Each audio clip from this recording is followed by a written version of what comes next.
What led to a 23-year personal feud between Jake Roberts and the Ultimate Warrior? In the world of professional wrestling, some rivalries transcend the ring, becoming legends in their own right. One such story unfolded in 1991 leading up to SummerSlam, involving two iconic wrestlers, Jake the Snake Roberts and the Ultimate Warrior. So let's dive in and figure out what caused this bitter personal feud that lasted for over 2 decades. What was the confrontation that sparked controversy between Jake Roberts and the Ultimate Warrior? Before WWF SummerSlam in 1991, Vince McMahon tasked Jake Roberts with a difficult mission: approach the Ultimate Warrior and see if he would agree to work together in a feud. What?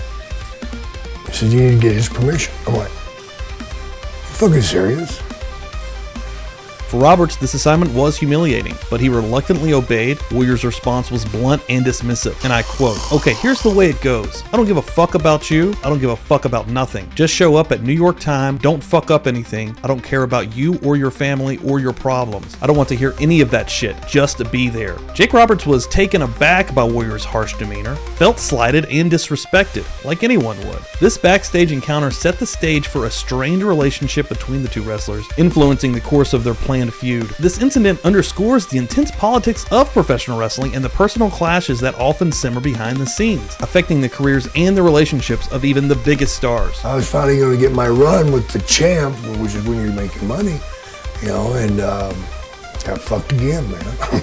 Why didn't the Jake Roberts and Ultimate Warrior feud happen? Despite the initial plans for a high-profile feud between Jake Roberts and the Ultimate Warrior, following WWF SummerSlam 1991, this became impossible. Immediately after the event, Vince McMahon made a shocking decision. He fired the Ultimate Warrior. The reason? Warrior had held up Vince McMahon for $500,000 or he wouldn't appear on the event. This abrupt termination not only dashed the hopes of fans anticipating this dramatic rivalry, but also left Jake Roberts in a weird position. Promises of a lucrative storyline evaporated overnight, leaving Roberts to navigate an uncertain future in the world of wrestling. The cancellation of this feud highlights the nature of professional wrestling, where careers and storylines can dramatically be altered in an instant by backstage decisions. How did the Ultimate Warrior's apology to Jake Roberts years later change their relationship? Years had passed, over 2 decades, and at the WWE Hall of Fame ceremony in 2014, the Ultimate Warrior publicly apologized to Jake Roberts, acknowledging the harshness of his past actions and expressing regret for the pain he had caused. He sought me out,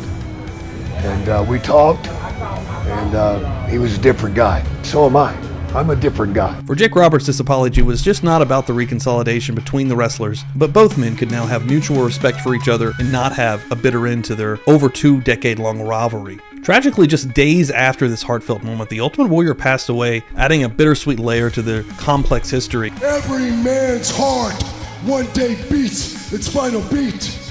The apology symbolizes the deep personal dynamics that can exist within the wrestling community, where rivalries and conflicts often transcend the scripted narratives, impacting the lives and profound ways of professional wrestlers. The story of Jake Roberts and the Ultimate Warrior is a compelling reminder that behind every larger-than-life persona in professional wrestling lies a human that we can all relate to. If you enjoyed this video, please check out this new video discussing the eyewitness accounts of Owen Hart's tragic fall. You can check it out here.